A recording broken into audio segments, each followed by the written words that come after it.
Welcome to this lecture. आज हम इस लेक्चर में कस्टम और ऑर्डिनेंस ऑर्डिनेंस क्या है उसको समझेंगे। तो चलते हैं आगे। Custom custom refers to long established practices or traditions that are accepted as legal requirements or rules of conduct within a community। देखिए, कस्टम जिसे हम प्रथा के रूप में भी जानते हैं, एक ऐसी आदत जो लगातार चलती रहती है। रेफर्स टू माने संबंधित है, टू लॉन्ग एस्टेब्लिश माने बहुत लंबे समय से जो स्थापित हैं और जिनका हम लगातार अभ्यास करते चले जाते हैं। यानी एक ऐसी प्रथा जो काफी लंबे समय तक, जो काफी युगों तक भी आप मान सकते हैं, लगातार जिसका हम लोग इस्तेमाल करते चले जाते हैं।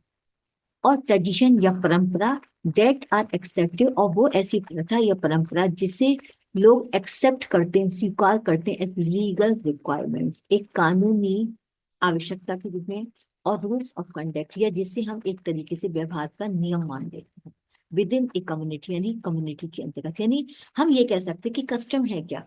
कस्टम की बात करें, हम ट्रेडिशंस की बात करें, यानी समुदाय के अंतर्गत जब लोग उसको अपने व्यवहार का एक नियम बना लेते हैं या एक अपनी आदत बना लेते हैं और उनका वो पालन करने लगते हैं कानूनी रूप, और वो लीगल रिक्वायरमेंट्स बन जाते हैं, उसको हम कस्टम कहते हैं। जैसे कि मैं आपको एक एग्जांपल देती हूँ कि कस्टम क्या है। कि जब भी दिवाली होती है तो दीपावली पर हमें गणेश लक्ष्मी जी का पूजन करते हैं। ये एक प्रकार की हमारी कस्टम बन गई, जब भी दीपावली होगी तो हम गणेश और लक्ष्मी जी का पूजन करेंगे। ये लोगों के एक आदत में, एक व्यवहार में ढल जाती है, एक रूल्स ऑफ कंडक्ट बन चुका है, और इसे लोग एक्सेप्ट भी करते। तो काफी लंबे समय तक जब कोई भी प्रथा या परंपरा को लोग जब एक्सेप्ट कर लेते, समुदाय में उसको स्वीकार कर लेते, एक व्यवहार के एक नियम बना लेते हैं और कानून रूप से उसकी एक आवश्यकता ही महसूस होने लगती है, तो दैट इज कॉल्ड कस्टम कहलाता है।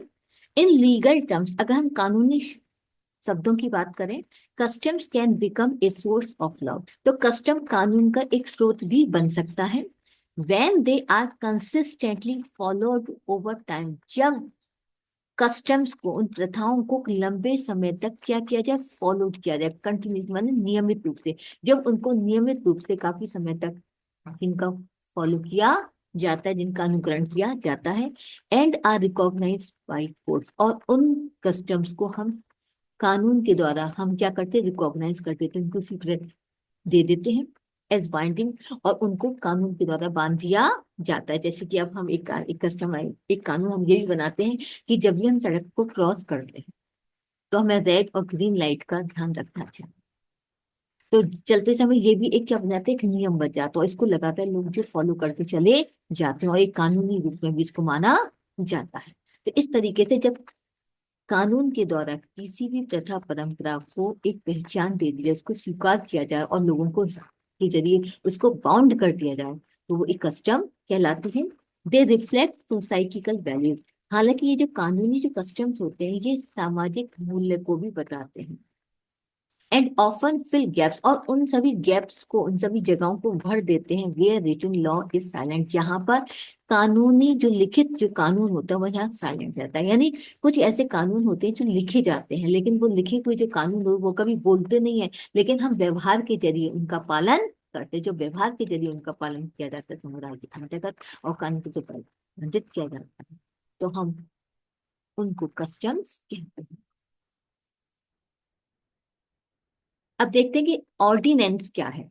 ऑर्डिनेंस का मतलब होता है अध्यादेश। उसमें भी कानून के आधार पर हमने बाउंड किया था, लेकिन एक होता है अध्यादेश देना, एक मतलब एक हुक्म देना, एक आदेश पारित कर देना।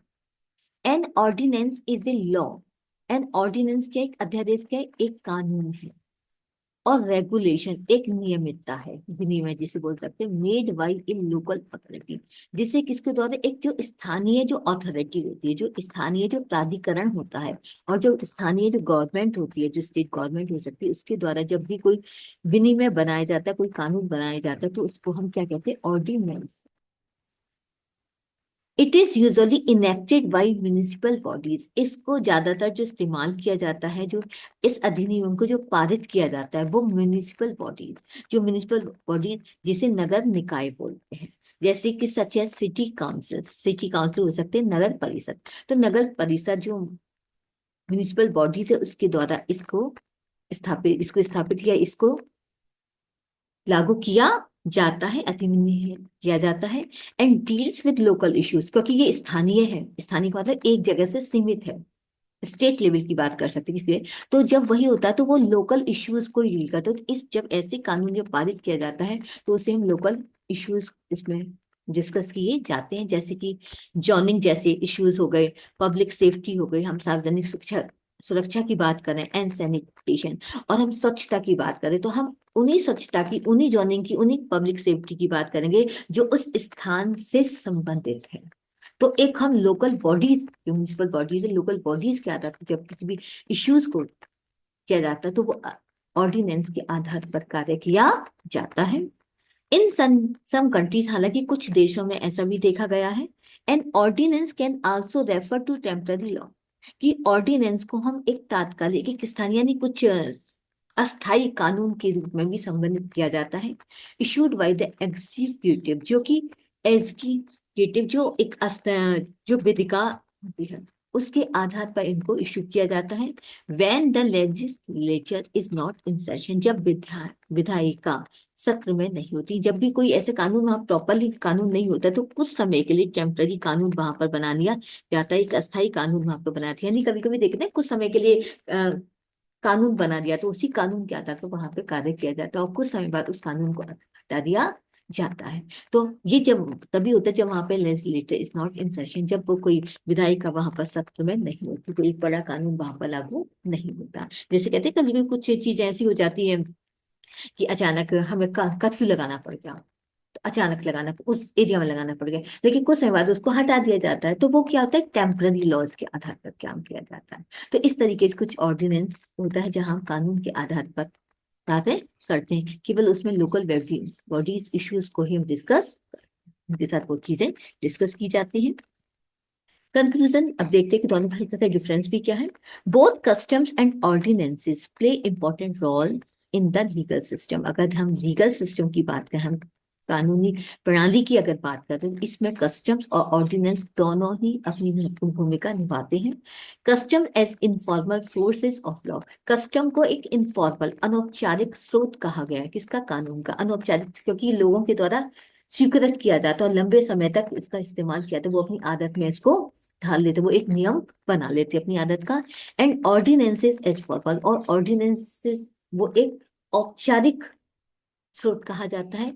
लोकलाइज लीगल इंस्ट्रूमेंट्स, और ये क्या होता है, जो लीगल इंस्ट्रूमेंट होते हैं लोकल, यानी जो लोकल एरिया है आपका, जो स्थानीय एरिया, उसके जो कानूनी जो यंत्र होते हैं उनके द्वारा इसका इस्तेमाल किया जाता है।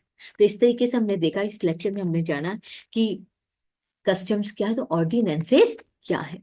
तो उम्मीद करती हूँ कि आपको इस लेक्चर के जरिए समझ में आएगा कि कस्टम्स क्या है, ऑर्डिनेंसेस क्या है।